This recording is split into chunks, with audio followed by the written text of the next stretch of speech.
India has become the fourth nation to safely land a spacecraft on the moon, following the United States, Russia, and China, where few have gone before. Recently, India's moon landing has left the world in shock. It has become one of the most trending topics in social media these days. But how did India manage to do this in much less time and such less budget? Today's video is all about that. But before we get started, let us welcome you back to our YouTube channel.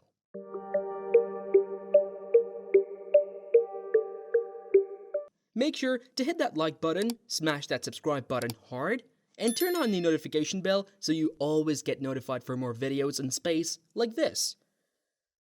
The Indian Space Research Launch, also known as ISRO, managed to launch India's moonlander on the lunar south pole of the moon on August 23, 2023. This achievement is both magnificent and historic. Perhaps it has created an everlasting impression in the field of science and technology, and it will be remembered in books and go down in history. It's interesting to note that India is the first to ever land on the moon's south pole. To add to the intrigue, India managed to do it all with just a short budget of $74 million. That still is a big amount, but when it comes to doing big things like landing on the moon, this amount falls under the budget-friendly category. Russia tried to achieve the same motives with its South Pole lander. It had a budget of $200 million for the project, but sadly, it crashed. And all of that $200 million went into the vast space. Compared to the Russian South Pole lander, the Indian moon lander is less than half of the budget. The estimated budget of the world's best space organization, NASA, over a similar project is $433.5 million. NASA aims to build a Viper rover to the lunar South Pole. Interestingly, even NASA hasn't yet completed the project. So far, its expected launch date is in late 2024, and there is no knowing how many delays could happen. So, how has India really been able to leave all of the world's top prestigious space organizations behind?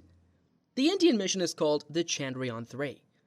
India has taken pride in naming it after the two Sanskrit words Chandra, meaning the moon, while Yan specifying vehicle. In this context, Chandrayaan literally means a moon vehicle, or a vehicle specified to explore the moon and give information.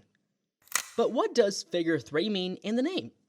The number 3 in Chandrayaan-3 refers to the third lunar mission of the Indian Space Research Organization, ISRO. The first two missions, Chandrayaan-1 and Chandrayaan-2, were successful in orbiting the moon and carrying out scientific experiments. However, the lander and rover from Chandrayaan-2 crashed during the landing attempt. Chandrayaan-1 was launched in October 2008 and orbited the moon for 312 days. It carried a suite of instruments to study the lunar surface and its composition. Chandrayaan-1 found evidence of water ice on the moon, which was a major scientific breakthrough. Chandrayaan-2 was launched in July 2019 and was designed to land a lander and rover on the moon. The lander, Vikram, and the rover Pragyan were supposed to land in the moon's southern polar region. However, the lander crashed during the landing attempt. The failure of Chandrayaan-2 was a setback for the ISRO, but the organization has vowed to learn from the experience and make Chandrayaan-3 a success.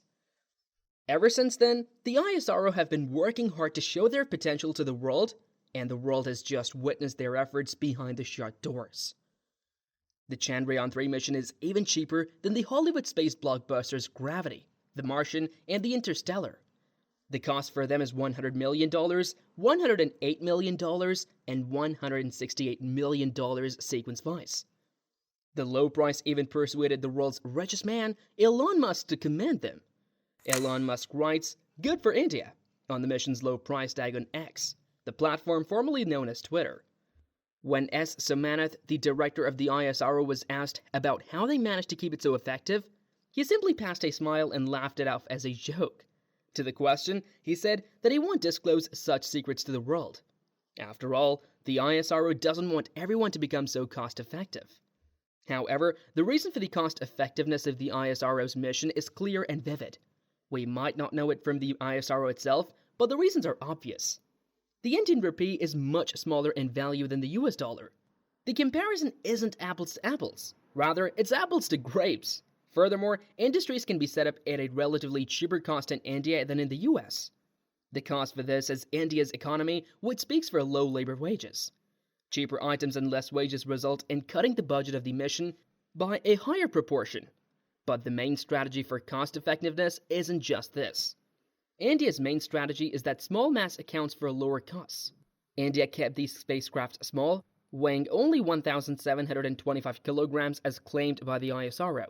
The head of space exploration at Johns Hopkins Applied Physics Laboratory, Robert Brown, says that small landers imply smaller launch vehicles, smaller components, and less material.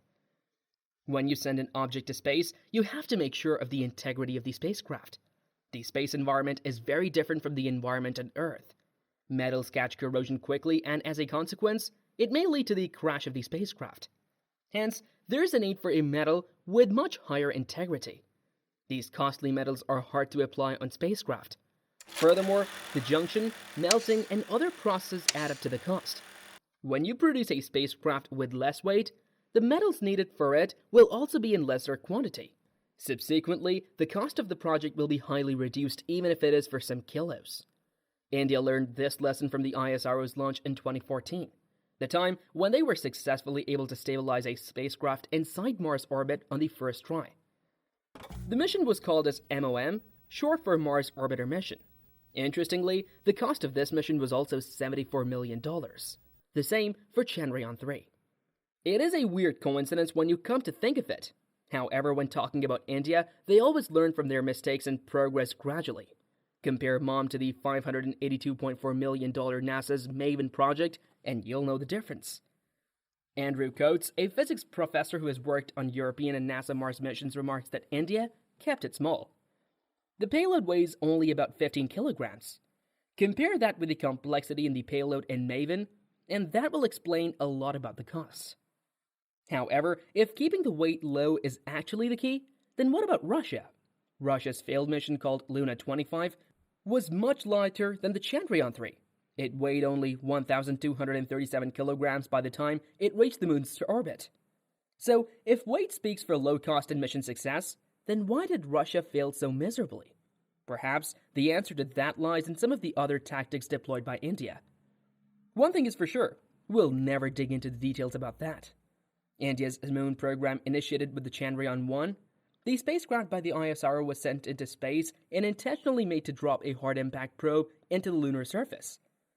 It was launched on October 2008, and it orbited the moon for 312 days. It carried a suite of instruments to study the lunar surface and its composition.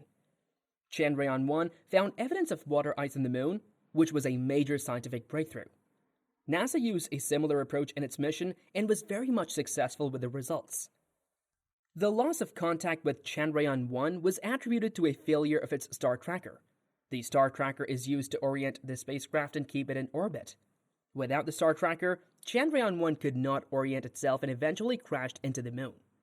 However, the intentional drop of the probe was a much cheaper and easier mission to start learning new concepts and building the base for future projects, a soft landing, and a small rover.